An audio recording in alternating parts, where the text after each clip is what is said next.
L'été a été plutôt bon chez nous, malgré un positionnement urbain et plus corporate que loisir. Pour autant, on a bien fonctionné cet été. Et mon attente, c'était le mois de septembre.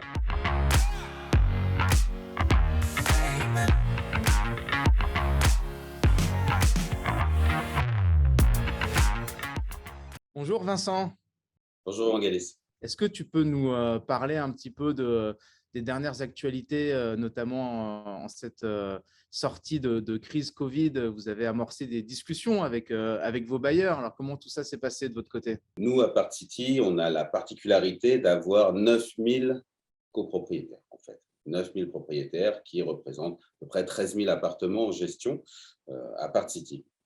Alors, quand tout va bien, c'est formidable. C'est un modèle qui fonctionne bien, qui permet de se développer rapidement. Et puis, quand on a un événement exceptionnel comme le Covid, c'est compliqué. Chez Apart City, ça fait plusieurs années déjà qu'on a commencé à modifier ce modèle de développement et de financement finalement des assets. Les dernières ouvertures, que ce soit Bruxelles, Genève, Paris-Gare de Lyon qui va avoir lieu, sont avec des institutionnels. Donc, on n'est plus en multipropriété. Donc, c'est des projets qui ont 5 ans, 6 ans maintenant en termes de développement. Ça fait plusieurs années qu'on avait anticipé finalement cette évolution de marché nécessaire et, si j'ose dire, cet essoufflement finalement de ce mode de financement. Pourquoi ? Parce qu'il est sujet, en temps de crise, il est sujet à trop de difficultés pour des bailleurs privés, finalement des bailleurs individuels privés. Nous, ce qu'on a fait pendant la crise, on n'avait pas le choix que d'ouvrir une conciliation. On a mis tout le monde autour de la table. Alors, on n'a pas mis physiquement 9000 personnes autour de la table. Déjà, tout le monde était confiné. Les bailleurs étaient représentés par leurs avocats, par leurs conseils, par des présidents d'associations. Autour de la table, il y avait également le CIRI, Bercy, qui était là, l'État, notre actionnaire qui nous a soutenus tout du long. Le pool bancaire, bien entendu, parce qu'on avait un premier PGE.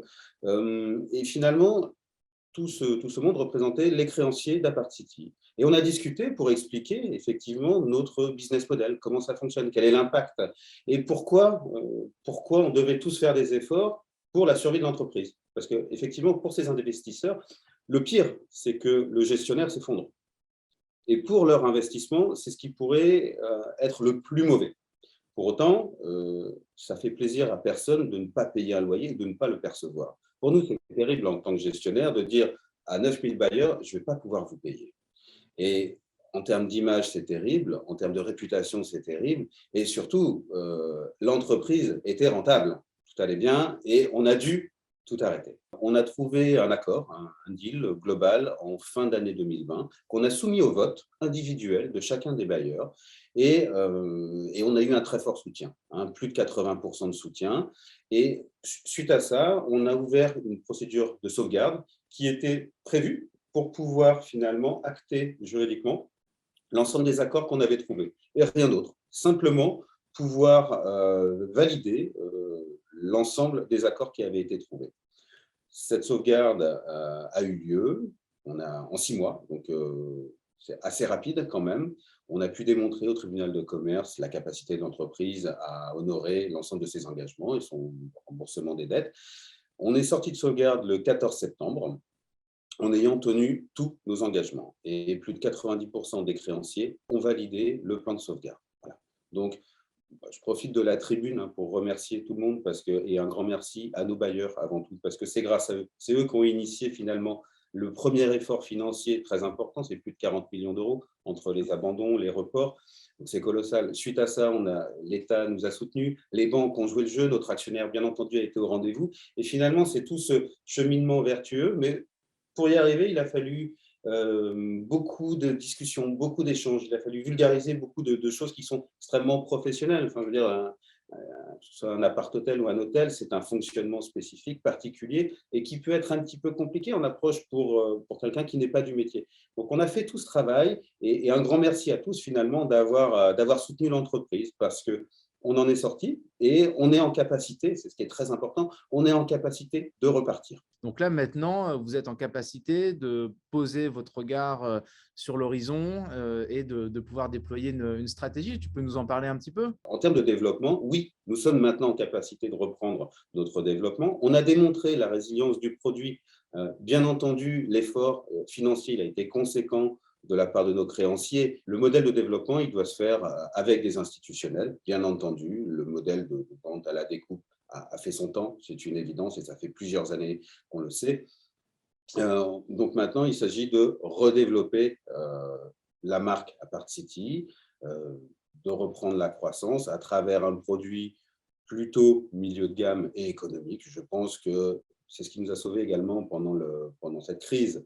Elle n'est pas encore complètement terminée, mais on a un parc essentiellement 3 étoiles et qui permet la résilience du produit, c'est du court, du moyen, du long séjour. La kitchenette, qui est un outil formidable en période de crise, alors crise sanitaire, donc on a eu tout le programme de réassurance sanitaire finalement de nos clients.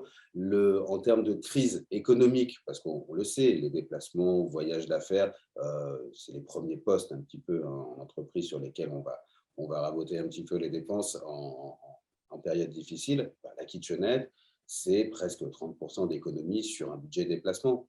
Voilà, donc c'est un impact très fort. Donc on a le côté économie, on a le côté assurance sanitaire et la démocratisation toujours et encore plus de ce produit appartement. En termes d'indicateurs de fréquentation, est-ce que tu peux nous faire un petit point à date et puis peut-être en tout cas une estimation de vers quand on retrouvera une activité normalisée, c'est-à-dire à des niveaux assez proches de 2019? L'été a été plutôt bon chez nous, malgré un positionnement urbain et plus corporate que loisir. Pour autant, on a bien fonctionné cet été. Et mon attente, c'était le mois de septembre. Le mois de septembre a été bon. Le mois d'octobre, on est sur une tendance qui ne cesse de s'améliorer.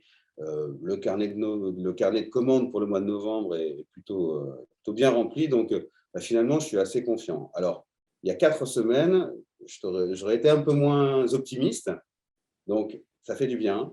À quel moment on revient au niveau de 2023? Je pense que tant que Paris, Île-de-France et des grandes métropoles telles que le bassin genevois est un petit peu compliqué, en fait, tout ce qui dépend de clientèle aéroportuaire, salon, parc des expos et international, clientèle asiatique, russe, américaine n'est pas encore de retour, en tout cas pas du tout sur les niveaux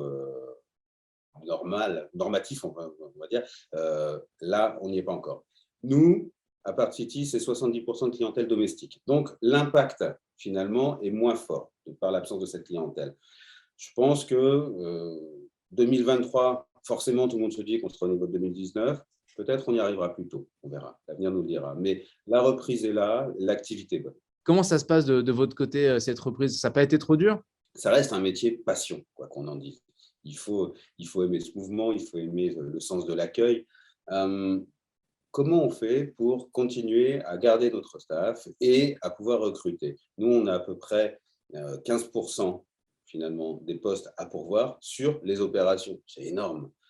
Certains restaurants qui n'ont pas pu réouvrir, faute de bras. Nous avions des clients, nous avions de la demande, mais pas de staff pour réouvrir. Alors, on a lancé une campagne, d'ailleurs, récemment, il y a quelques jours dans la presse, qui se veut un petit peu décalée, et on a des retours assez importants en termes de nombre de candidatures. Le département RH croule sous les candidatures spontanées suite à ça, avec une prime de bienvenue. Bon, ça fait une petite différence. Puis surtout, cette campagne elle traduit et véhicule un certain état d'esprit de notre entreprise. Nous, à Apart City, on ne fait pas comme tout le monde. On aime bien, on cultive notre différence, essayer de conserver un état d'esprit jeune, frais, conquérant et toujours différent.